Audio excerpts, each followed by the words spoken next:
बेतिया के बारे में जानकारी देंगे। हमारे साथ वरिष्ठ सहयोगी राकेश रंजन जुड़े हुए हैं। तो बेतिया एक ऐसी सीट जिसे हाई प्रोफाइल सीट हम कह सकते हैं, क्योंकि यहां से मंत्री रेणु देवी फिलहाल चुनावी मैदान में, अब तक तो यही उम्मीद है कि वही चुनावी मैदान में यहां होंगी।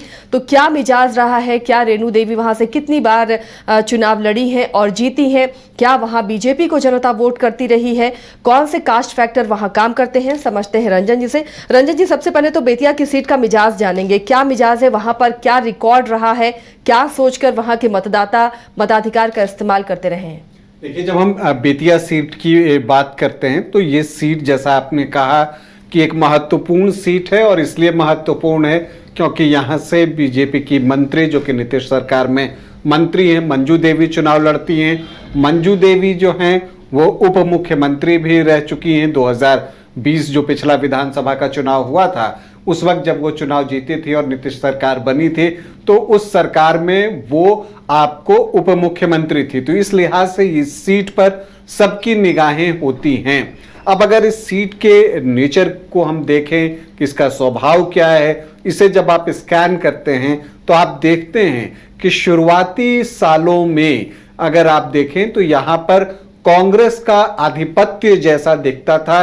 लगातार कांग्रेस जो है ये सीट जीतते रहती थी। लेकिन जब एक बार जो कांग्रेस के आधिपत्य में हस्तक्षेप हुआ, जो संजय जायसवाल हैं, उनके पिता मदन जायसवाल यहां से चुनाव जीते 1990 में बीजेपी के टिकट पर, और उसके बाद चीजें बदल गई।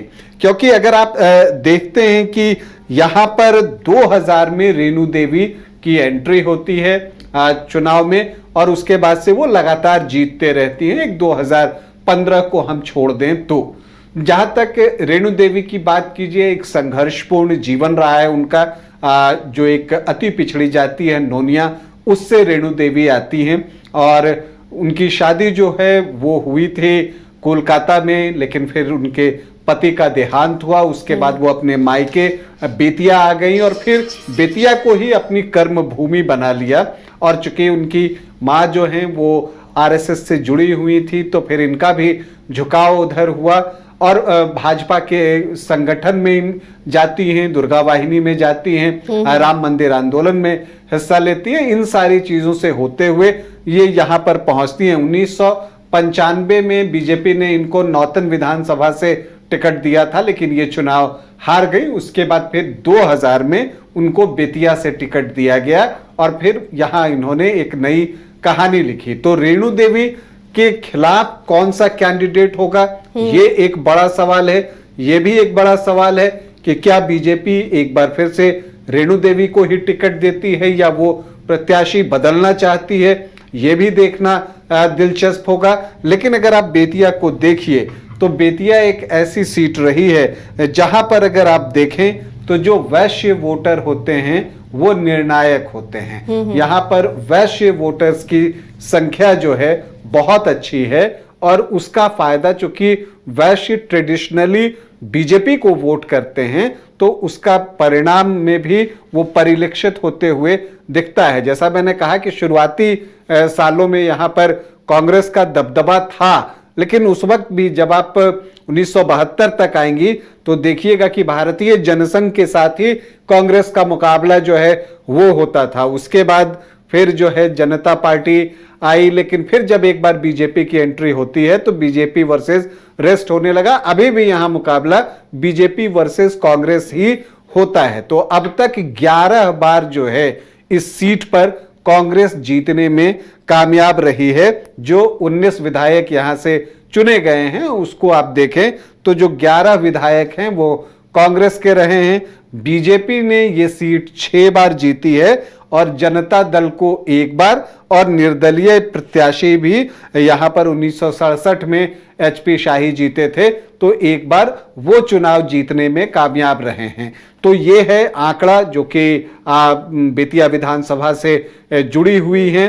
लेकिन ये चीज यहां पर दिख रही है कि जो बीजेपी का दबदबा है वो बाद के वर्षों में दिखा है और वो अभी तक कायम है। जो 6 बार बीजेपी ने यहां से चुनाव जीता है बेतिया से, उसमें से 5 बार रेणु देवी ही चुनाव जीती हैं। अगर आप देखिए तो 2000 तो क्या रंजन जी, अगर इतने लंबे समय तक कोई उस सीट पर काबिज रहे तो एंटी इनकम्बेंसी यहाँ पर फिर काम नहीं करती, ये माना जाता है? या देखिए, एक स्वाभाविक जो थोड़ी बहुत एंटी इनकम्बेंसी होती है वो दिखती है, लेकिन एक बात और भी है कि अगर कोई 5 बार किसी क्षेत्र का प्रतिनिधित्व कर रहा है तो वहां की जनता भी उनके कार्यों से खुश दिखती है। अगर हम पिछले 3 चुनाव की बात करें तो 2010 में रेणु देवी जो हैं वो 28,789 वोटों से चुनाव जीती।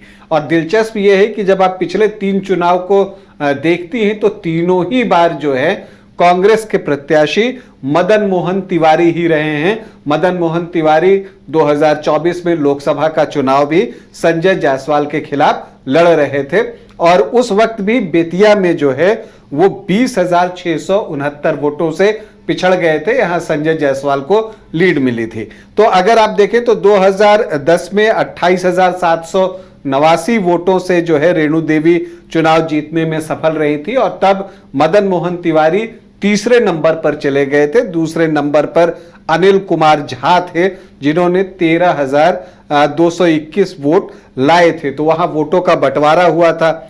लेकिन जब 2015 में गठबंधन बनता है आरजेडी और जेडीयू का और कांग्रेस का, तब जो है वहां पर कांग्रेस बाजी मारने में कामयाब होती है और 2015 के चुनाव में मदन मोहन तिवारी रेणु देवी को पराजित करते हैं। लेकिन जीत का मार्जिन कितना था? 1,918 वोट, मतलब 2,000 के कम मार्जिन से मदन मोहन तिवारी जीतते हैं। लेकिन फिर जब 2020 में जेडीयू साथ होता है तो एक बार फिर जो है रेणु देवी के जो वोट हैं उसमें एक जंप आपको देखने को मिलेगा और वो सीधे 52.83% पर पहुंच जाती हैं और जो उनकी जीत होती है वो 18,000 से ज्यादा वोटों से होती है और सामने मदन मोहन तिवारी ही थे।